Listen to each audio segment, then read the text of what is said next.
तो दोस्तों बच्चे हो या बड़े, किसी भी अवसर का लाभ ऐसे उठाएं जैसे कि वो आखिरी। दोस्तों आप देख रहे हो सब सरस्वत और मैं हूँ आपकी पहली कुछ कर कामदार। सुनाओ क्या हाल चाल। अभी मैं कामदार, तो बोलिए क्या आपका topic.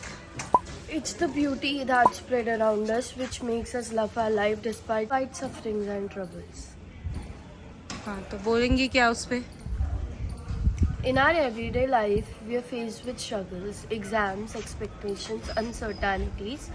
Yet, what makes our life bearable, even lovable, is beauty.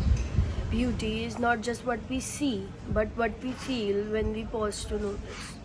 The lining up of trees in the evening shade, the sound of the rain, the warmth of someone's eyes, and even your mom's innocent smile are quite assurances that life is still worth it.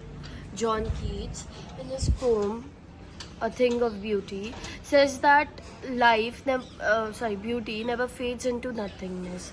It stays with us. Even in our darkest days, some sort of beauty creates little islands of joy and keep us afloat. Philosophers to echo this.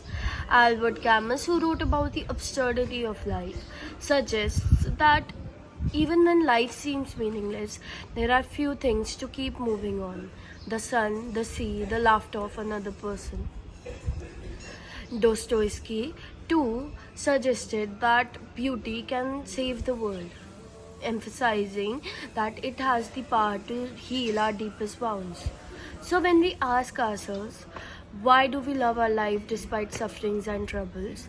It's the beauty that spread around us. It does not erase our struggles, it softens them. It reminds us that the world is still worth living on and we still have the power to love and to be loved. Very good, clap clap clap. दो मेरे sir के ऊपर से गया। क्या बोला आपके तो समझ आया ही होगा सर, आप तो नौकरी पेशा लोग हैं और सभी ब्लू ब्लू हो रहे हैं। और देखो मैं क्या हो रहा हूँ? मैं तो, तू भी ब्लू है भाई। तुम नहीं जा रहे हो? वाह।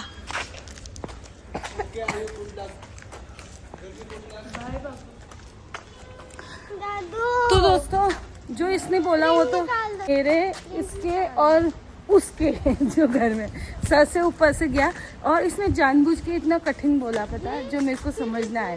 तो जो इसने बोला वो तो मेरे सर के ऊपर से गया, लेकिन तुम तो पढ़े लिखे हो, तुम्हारे तो समझ में आ गया होगा और इनके भी नहीं आया होगा, क्योंकि ये तो पढ़ते ही नहीं, आपको पता है। इसलिए पढ़ना बहुत ज़रूरी है दोस्तों, और आपको इंडिपेंडेंट बनना चाहिए लाइफ में। ये जब होंगे ना, हर कोई इज्जत करता है। तो इसी के लिए अब मैं आपकी नौकरी लगवाऊंगी और आज मैं बताऊंगी कि आप क्या क्या कर सकते हो अपने लिए और अपने बच्चों के। अरे अच्छा लग रहा है, यही पहन ले, क्या फ़र्क पड़ रहा है। ऑप्शन मिलते हैं ना तो ऐसे चॉइसेस बनने लगती हैं।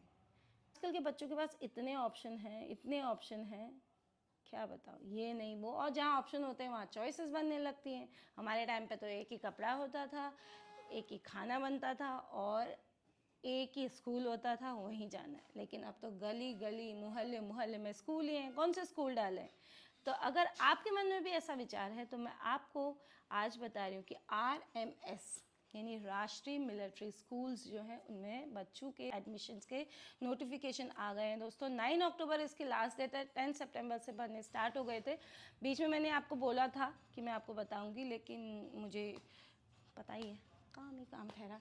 तो आप लोग भर सकते हैं। एंट्रेंस टेस्ट है आपका दिसंबर में, उसकी सारी डिटेल आपको वेबसाइट में मिल जाएगी, जा करके सर्च कर सकते हैं और अपने बच्चे को उसके लिए प्रिपेयर कर सकते हैं। और मिलिट्री स्कूल्स के बारे में किसी को पूछने की ज़रूरत ही नहीं है, आपका बच्चा कुछ ना कुछ बन के ही निकलेगा बाहर।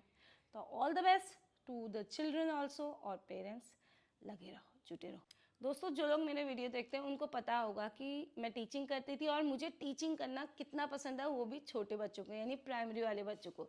तो अगर आप भी छोटे बच्चों को पढ़ाना पसंद करते हो और आपकी उम्र 30 साल से कम है और अच्छी सैलरी चाहते हो, अच्छे शहर में रहना चाहते हो, तो दोस्तों आपके लिए गोल्डन अपॉर्चुनिटी आई है।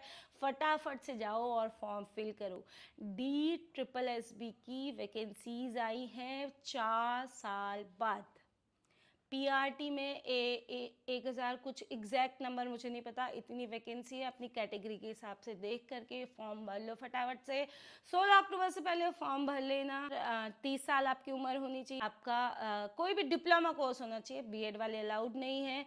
बीटीसी, डीएलएड और सीटेट फर्स्ट पेपर क्लियर होना चाहिए। तो फटाफट से जाओ। अगर कोई भी दिक्कत आती है यूट्यूब पे सर्च करना, आज ही लग जाओ, देरी मत करो। क्योंकि अगर फिर से 4 साल बाद वैकेंसी आई ना, आज आप 26 के हो और 4 साल बाद ओवर एज हो जाओगे दोस्तों, फटाफट से। और ये सच मानो, टीचिंग की सबसे अच्छी जॉब मानी जाती है। दिल्ली में आप रहते हो, रहने को घर मिलता है, अच्छे खासे पैसे मिलते हैं। और मक्खन जॉब जो होती है ना, क्रीम जॉब, वो होती है टीचिंग की। तो फटाफट से जाओ, आदि से पढ़ने लग जाओ। 4-5 महीने तो कम से कम आपको मिलेंगे ही मिलेंगे। और बस पढ़ो और निकाल दो एक बार में टंटाई खत्म। अगली बार से सबका मुंह बंद।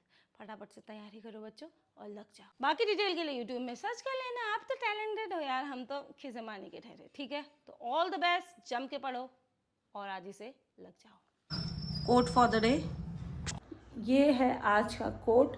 कोई भी काम इतनी शिद्दत से करो, इतनी शिद्दत से करो जैसे कि ये आपका आखिरी मौका हो। ठीक है, इसी मोटिवेशन के साथ मिलते हैं आपको कल नेक्स्ट वीडियो में। तब तक के लिए thank you, no thank you, thank you, thank you.